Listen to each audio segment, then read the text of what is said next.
And then he can say, well, wait a minute. I know we don't have a Gronk on our team. I know we don't have a Brock Bowers. We have a Tyler Warren. So how do we mold our offense for him? Because he's clearly one of the top playmakers in the entire country. And it's very obvious that Coach K knew that before this game, before this season, because it's obvious that when we needed some big plays in that USC game, he had something already drawn up for Warren. That play where he's a center is not something you've practiced a million times before. It's something you might have practiced like half a dozen times at the most, and you're going to pull the trick out of the hat when you absolutely need it. It's the kind of thing that you've been sitting on.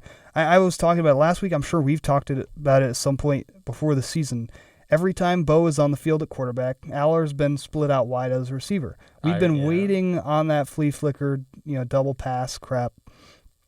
And it finally happened when we needed it most, and my goodness, was it successful.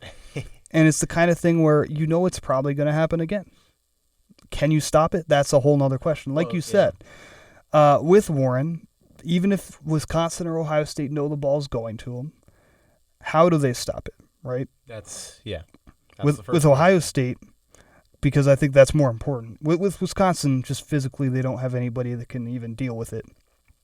Ohio State probably has some dudes in the defensive backfield that can physically try to cover Warren.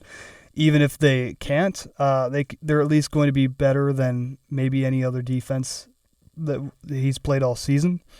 And then you have to wonder how will that factor into things for that, because if Warren can physically be covered, which I don't believe he can, how do you scheme him open, right? Then it becomes a chess match where, like we saw in the USC game, Warren was just wide open on every play. The best receiver in the NFL isn't wide open in every play, Well, that's because defensive coaches are good enough at knowing, if this dude just did this, we can absolutely not let this happen on this next play. That's Coach K just dicing up the USC defense. Danton Lynn is going to be pulling his hair out over this next week, just watching Tyler Warren film and saying, oh my goodness, it's like my mind is being read on every play. Yeah. It was a Coach K masterclass. It's not just all on Warren. It was. No, you're totally right. And that's what we're going to continue to need to see out of Coach K. I think this was a great example of that, in this second half when we needed Penn State to come alive. I mean, let me find the number here. Let's see. All they did was put up 314 yards in the second half. Pretty good. So, but